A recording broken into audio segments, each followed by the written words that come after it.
Mon nom est Alexandra Nadeau, je suis infirmière clinicienne en santé des jeunes, volet primaire. Les activités en image corporelle sont parties des enquêtes qui ont été faites sur le territoire de Sherbrooke par rapport aux saines habitudes de vie. Et ça a été répondu par des parents et par des enfants, surtout de niveau secondaire. Et il y a des feux verts, des feux rouges qui ont ressorti. Un des feux rouges majeurs était l'image corporelle. La moitié des jeunes n'étaient pas satisfaits de leur image corporelle, ce qui est un chiffre assez criant.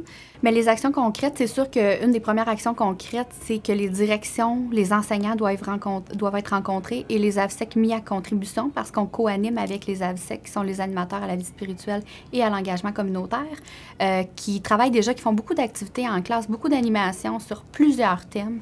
Nous, ça fait plusieurs années qu'on prend ce projet-là à l'école parce qu'on trouve que c'est important pour nos jeunes qui apprennent l'image corporelle aussi pour tout ce qui est le volet santé personnelle. Hein?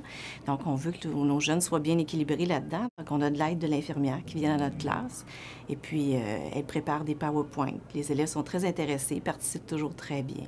On apprend tous les stéréotypes, donc à quoi peut ressembler des belles personnes qui sont photographiées, mais qu'est-ce qui s'est passé pour qu'elles soient si jolies?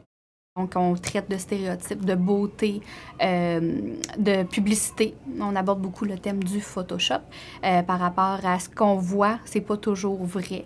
C'est vraiment une phrase qu'on dit en début d'animation, puis qu'on répète, puis qui a une résonance par la suite, en voyant tout ce qui est photoshopé, tout ce qui est pas vrai, mais auquel ils sont exposés en quantité phénoménale, que ce soit par la télévision, les revues, Facebook maintenant.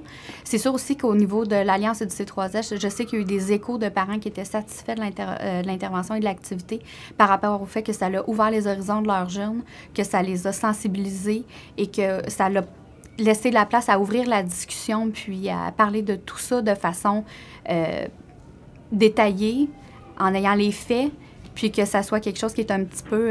enlever un petit peu aussi les tabous, puis de voir que dans le fond, là, comme tu es, c'est parfait. C'est justement ça qu'on veut qu'ils retiennent. Il n'y a pas un idéal de beauté. La différence, c'est ça aussi qui est beau.